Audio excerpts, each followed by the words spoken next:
Bien le bonjour les amis. Donc je suis à Nogaro. J'ai passé la nuit ici au gîte communal grâce à la charité une nouvelle fois d'une randonneuse qui m'a permis, voilà, par son aide, sa contribution à pouvoir faire une nuit en dortoir ici. Et je la remercie grandement, vraiment. Je me suis rendu compte une nouvelle fois que j'avais du mal à accepter de l'aide, accepter le don de l'autre. Ça fait réfléchir tout ça. L'orgueil sûrement qui est là, qui ne veut pas dépendre de l'autre, qui n'accepte pas le don gratuit. Pardon. Alors voilà, ça m'a fait réfléchir. En tout cas, j'ai pu dormir, mais je me suis levé tôt ce matin parce qu'ils annoncent encore une journée assez chaude. Autre point que je voulais aborder avec vous, chers amis, voilà le fait que je peine ces derniers jours, notamment les gens me disent, bah, justement cette randonneuse m'a dit, tu as l'air vraiment fatigué Cédric, tu as l'air fatigué, et je suis fatigué. Je suis fatigué parce qu'en fait j'ai l'impression de trop en faire entre tout le pèlerinage de base à gérer, avec tous les kilomètres, le timing à respecter pour pouvoir être à Lisbonne le 30 juillet. On rajoute ça, le gros c'est tous les reportages, donc ça prend beaucoup d'énergie, de temps, tous les montages, à mettre une vidéo par jour. Et j'ai l'impression de plus trop vivre le présent. Et donc c'est pas bon, parce que moi je perds en paix intérieure par rapport à tout ça. Plus ensuite toute la postola, toutes les missions apostoliques, les médailles miraculeuses, peut-être que j'en recommande encore, les tracts, les livrets, tout ça, toutes les rencontres, les imprévus, la gestion du budget qui est juste pas facile, 15 € par jour, manger, se loger, alors là pareil, bah, si je veux me laver un peu le soir, des fois c'est sanitaire de camping, c'est pas évident. Voilà, il y a toujours des frais, et voilà, je me rends compte que c'est difficile, donc je réfléchis. En plus, hier soir, Providence, ma batterie m'a lâché. Alors, pas la batterie de téléphone, mais la batterie que j'avais portable qui me permettait de recharger peut-être quasiment 2 batteries, donc qui me permettait de tenir 3 jours sans batterie. Elle m'a lâché hier. Donc, le câble ne fonctionne plus. Et donc, je suis en train de réfléchir sérieusement à poursuivre pas cette série de reportages, en tout cas à diminuer considérablement les reportages, en faire un par semaine peut-être pour l'Espagne, parce que là l'Espagne il va faire encore plus chaud, je connais pas la langue, je vais galérer encore plus. Et donc voilà. Donc aujourd'hui vraiment je sens que ça va être une journée où il va falloir que je réfléchisse, que je prenne des décisions, parce que je peux pas continuer comme ça avec ce rythme, je sens que je tiens plus, ça affecte mon moral aussi des fois. Alors même si j'essaie de faire au mieux, mais là je sens que là ma conscience me travaille en tout cas. Ma conscience me travaille et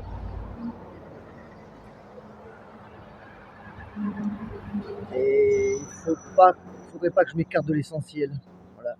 À savoir ma relation personnelle et intime avec Dieu, mon cheminement intérieur personnel.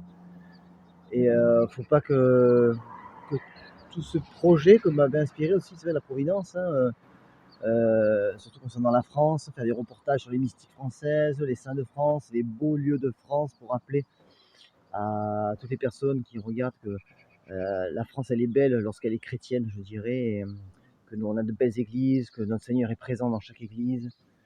Et je sens que là, plus je me rapproche de l'Espagne, plus je sens qu'il va falloir que je prenne un peu de recul sur ce reportage vidéo.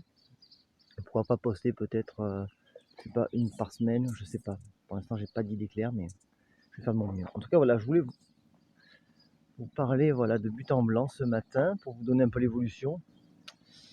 Et donc voilà, on va voir comment ça évolue au cours de la journée, des prochaines journées.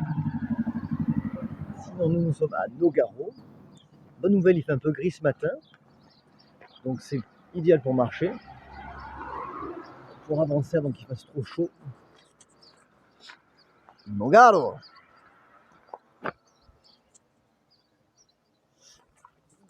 Ah, ça commence, se rapproche de l'Espagne, je vous le dis, là je sens. Voilà, chers amis, donc là, je sais pas, il est 7h07. Il est 7h07, je vais voir si l'église, à mon avis, ça m'étonnerait qu'elle soit ouverte. pourquoi pas me recueillir et puis ensuite commencer la marche. Voilà, faire mes prières du matin, commencer la marche. Et puis en espérant que le bon Dieu m'éclaire sur les décisions que je dois prendre pour pouvoir aller jusqu'au bout, tout simplement. Chers amis, je vous dis donc à plus tard pour cette journée. La bise. Ciao.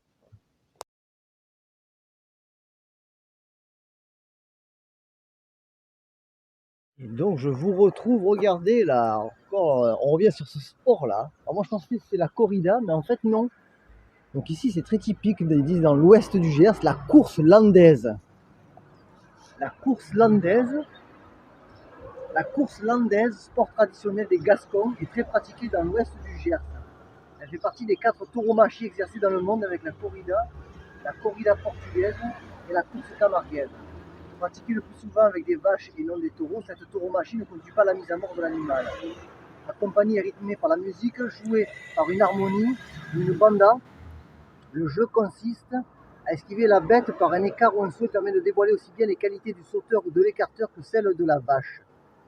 Les arènes d'Estaing, monument historique classé, la ville de Nogaro, créatrice du championnat de France d'écarteurs, dont les arènes accueillent la célèbre compétition de la Corne d'Or. Les arènes d'Eoz et bien d'autres encore permettent aux Bar-Magnac de proposer ce spectacle de courage et d'agilité. Pas mal. Là, j'avoue quand même, esquiver les vaches comme ça doit pas être chose aisée. Mais j'aime bien moi, j'aime bien ces sports traditionnels. Ça me fait penser aussi dans notre pays, il y a la joute là, tout ça. Moi, j'aime bien, ça nous enracine ça dans notre histoire, c'est une bonne chose. Donc voilà, chers amis, pour cette petite parenthèse tauromachique. Voilà. Et nous on avance à Nogaro, direction le centre-ville, où j'espère que l'église sera ouverte pour pouvoir faire mes prières matinales.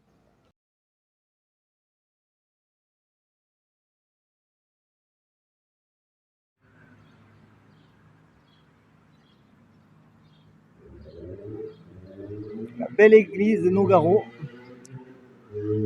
Grande église de Nogaro même, je sais pas si c'est une cathédrale. Mais voilà, mais là ça est fermé. Donc bon, j'ai quand même fait quelques petites prières là sur le parvis. Et là il faut que j'avance, surtout qu'il fait bon, il fait frais, c'est maintenant, il est déjà 7h45. Et c'est pas grave, du coup, j'essaierai de me recueillir dans une autre église, mais en tout cas elle a l'air bien, cette église de Nogaro.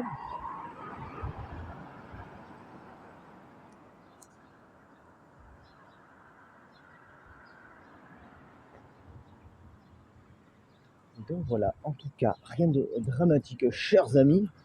Nous, on avance.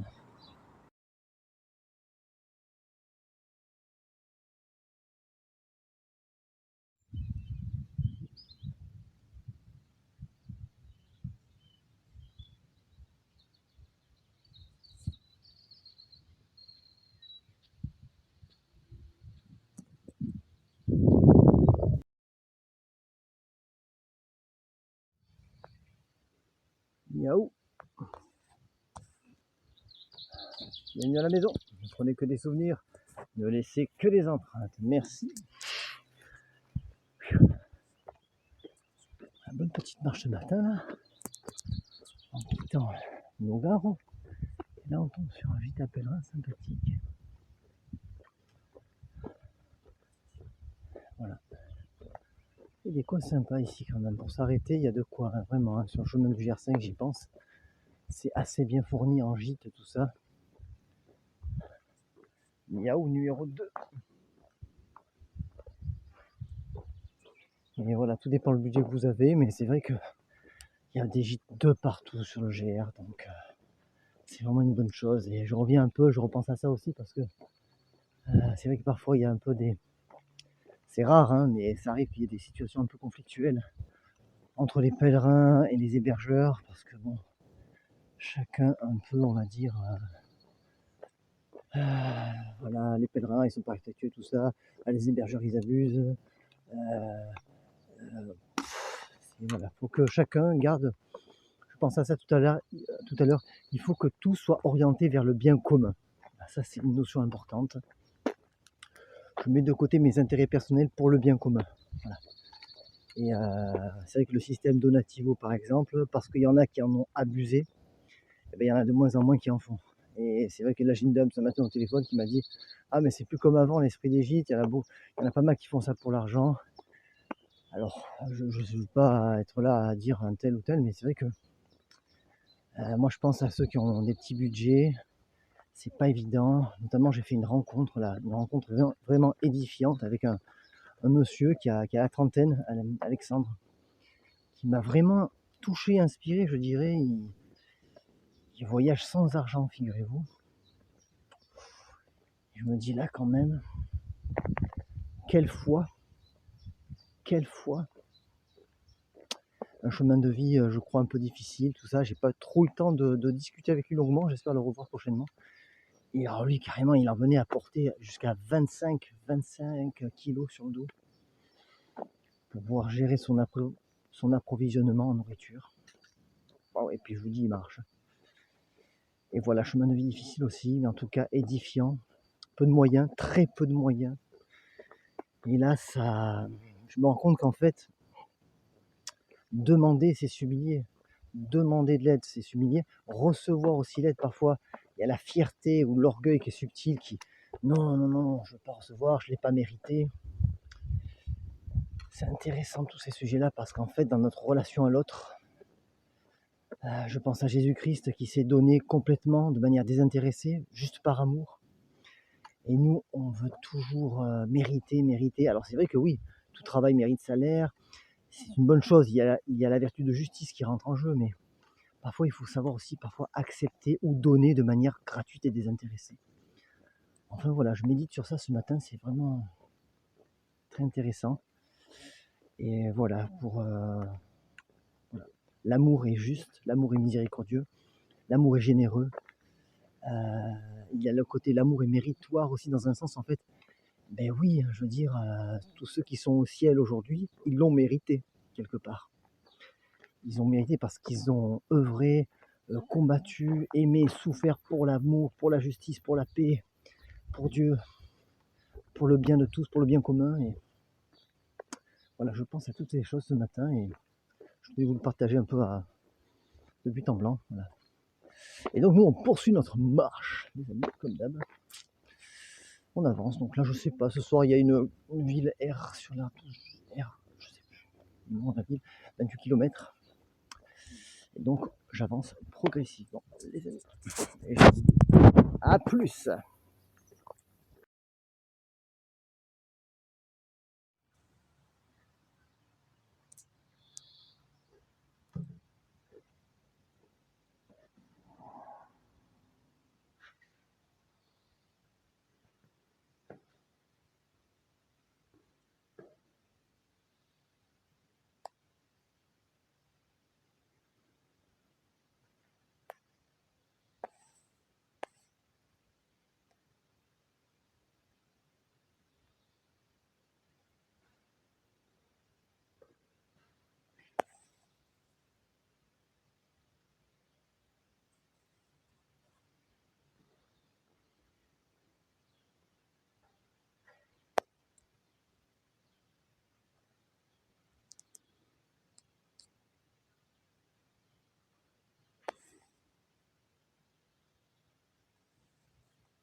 Cette petite église est vraiment, vraiment sympathique. Il n'y a pas la présence réelle, hélas. Mais en tout cas, voilà, l'église de l'Anne-Soubiran, l'église Saint-Pierre. C'est vraiment, vraiment chouette, de très beaux vitraux. Et là, ils ont mis un très beau panneau explicatif avec toutes les grandes églises principales du chemin d'Arles. Dans le Gers, bien sûr, parce qu'en fait, la particularité du Gers, c'est que là, vous voyez, Compostelle, il y a le chemin d'Arles et le chemin du Puy. Vous voyez un peu là. J'aime bien, c'est bien expliqué, j'aime bien quand il y a des cartes détaillées comme ça. Et alors, du coup, je reconnais certaines églises cathédrales par lesquelles je suis passé. Vous voyez là, c'est l'église d'Éose.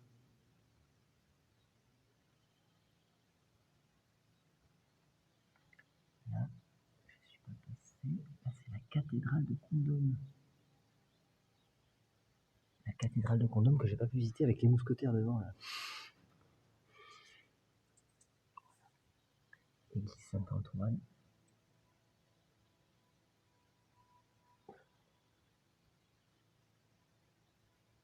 Castetoro.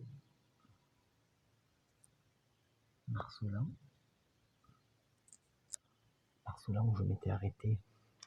Je m'en souviens de cette église parce qu'elle a sonné toute la nuit. Flamarens.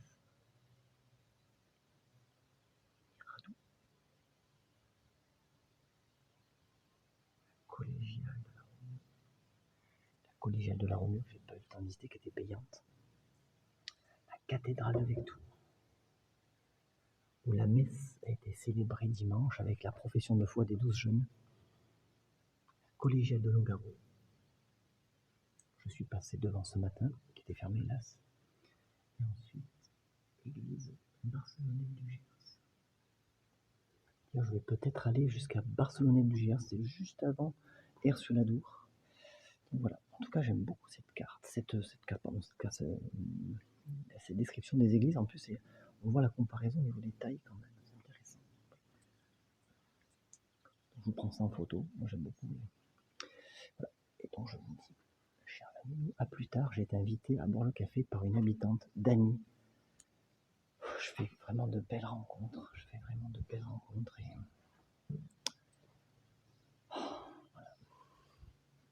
en tout cas, ça fait du bien. Les gens me disent, mais vous parlez de Dieu. Il y en a qui me disent, mais vous avez pensé être prêtre et tout. Et je dis, oui, j'ai pensé être prêtre. Mais pour moi, tous les chrétiens doivent parler de Dieu, en fait.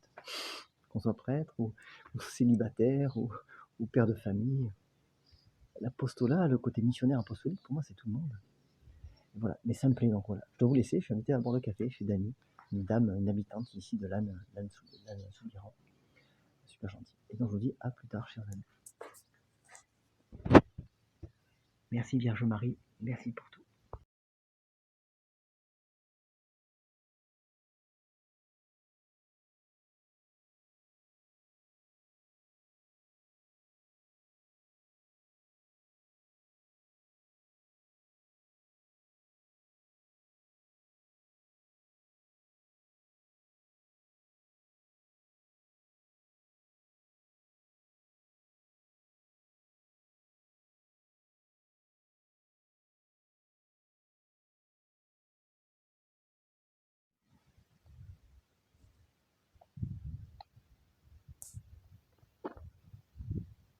Du maïs et du maïs.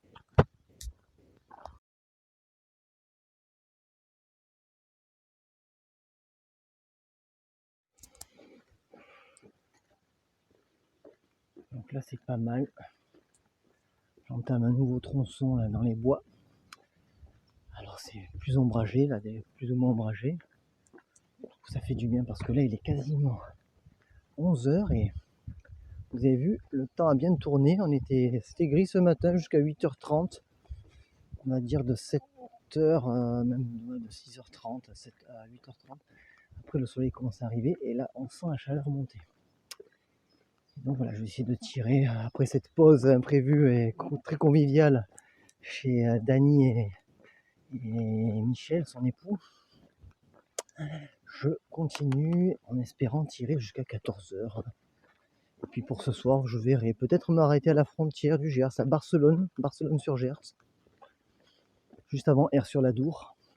Je vais voir, je vais discerner, tout dépend les lieux que je peux trouver, parce que là c'est vrai que je suis en train de réfléchir, mais ma batterie est HS. Donc peut-être trouver des lieux où je puisse recharger au moins le téléphone. On va voir. On s'en remet à la providence, comme d'hab. Et donc nous on avance dans cette forêt sympathique.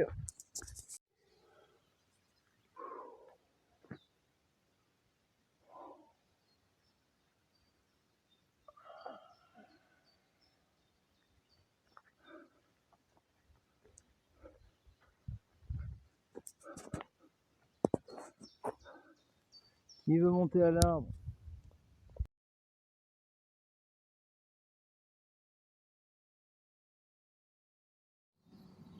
Donc ça c'est avant le passage de la machine. Et ça c'est après. Tout est bien retaillé. C'est nickel.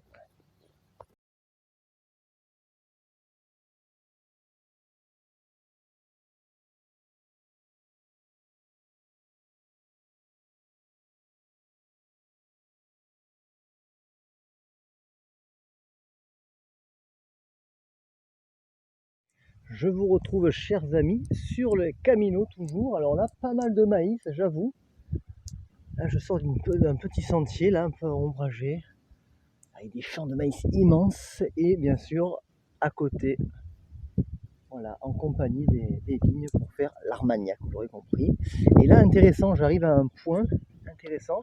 Je réalise que j'ai parcouru 15 km là, donc 15 km de Nogaro, là où je suis parti ce matin. Et donc, on n'est plus qu'à 13 km de R sur Adour. Donc là, par contre, R sur Adour, c'est département des Landes. Voilà, on franchit le Gers. Et moi, j'hésite, là, tout dépend un lieu où je vais pouvoir me loger ce soir, enfin, poser mon matelas et tout ça, pas trop cher. Je vais voir parce que j'ai vu qu'il y a la commune juste avant la dernière commune du Gers, ça s'appelle Barcelone-sur-Gers. Je suis en train de voir s'il n'y a pas quelque chose d'intéressant là. On verra.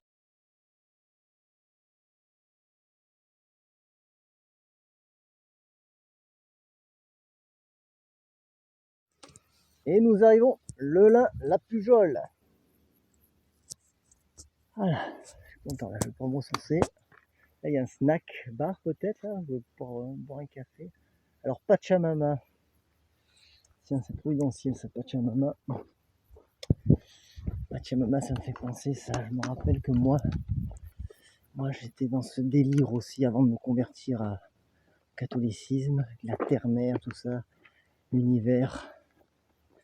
Et la terre-mère, oui, mais la terre-mère, qui a créé la terre?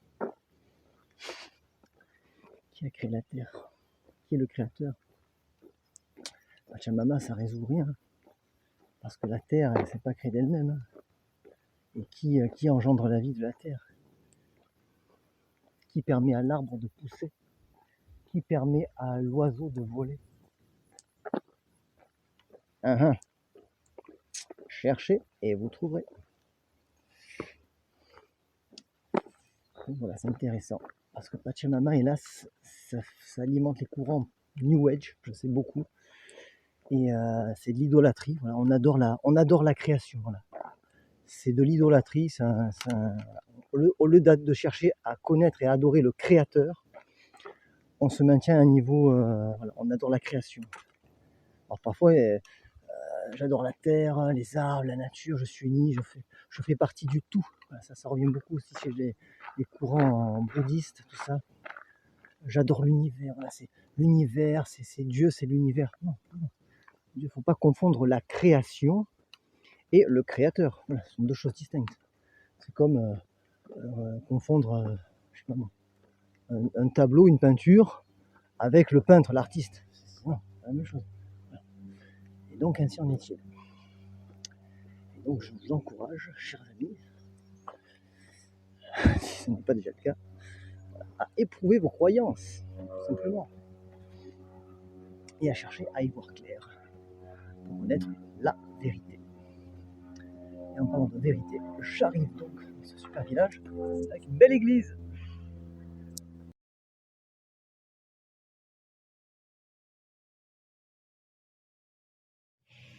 Et donc voilà la belle église ici.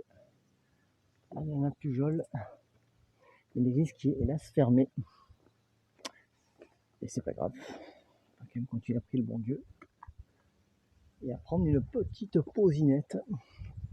Et parce que les églises maintenant, vu que j'ai. Vous voyez, il manque quelque chose là. Il manque mon chapelet que j'ai oublié hier à l'église de l'hôpital. Et donc du coup je cherche un nouveau chapelet dans les églises, voilà, la Providence. Voilà, pour me donner. Voilà, je prends ma pause les amis, je vous dis à plus tard.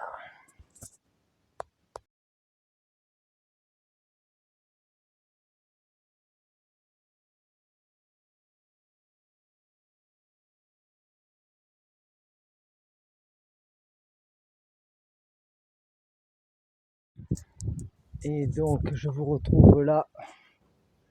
C'est cos. Et alors c'est drôle, là, je vois quelque chose, un mot intéressant. Bienvenue, gardez le moral. Là, ils doivent savoir que c'est sec. Là, il y a des tronçons là, c'était la route là. Là, c'était d'art des fois, mais j'arrive bientôt. Et justement, j'ai trouvé donc le gîte, un gîte intéressant dont je vous parlais, qui s'appelle Chez nous à Barcelone, New Jersey.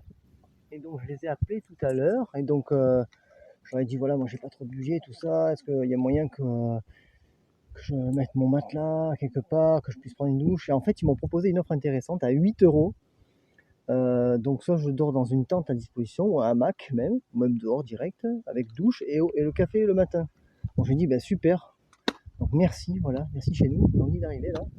Et donc voilà, pour les gens qui ont à peu près, je sais pas moi, 15 euros par jour comme je l'ai moi aujourd'hui, ça permet de couper la poire en deux, de faire mettre 8 euros dans le logement, 8 euros dans la bouffe par exemple.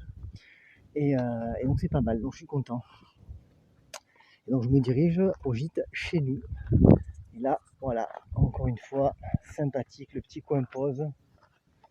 Ultreia, toujours plus loin, Ultreia, et Suseia, Deus adjuvanos, ça veut dire toujours plus loin, toujours plus haut. Non, mais c'est ça, toujours plus loin, toujours plus haut, et que Dieu soit avec nous. C'est très beau. Et donc voilà, avec le système Donativo, on peut laisser un petit mot. Ils nous ont laissé des abricots, et donc c'est sympa. Voilà, les amis, on va faire une petite mini pausinette là, avant de reprendre la marche, parce que là, la température ne fait qu'augmenter jusqu'à 16h. Il est 14h là, moins 5. Et donc c'est maintenant qu'il faut continuer à marcher parce que voilà, on prend 1 degré chaque heure à peu près. Là, je sais pas, il doit faire peut-être 33 là. Donc allons-y. Il me reste peut-être 1h30 de marche. Gardez courage. Et j'ai envie de vous dire, avec ce cher monsieur, je vais en avant!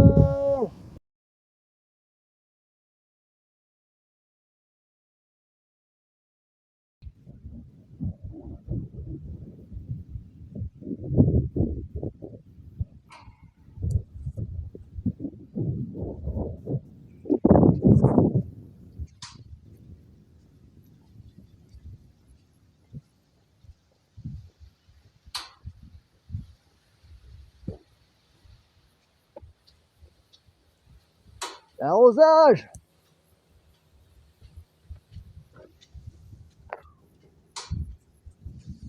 Et oui, ça c'est du maïs. On m'a dit que le maïs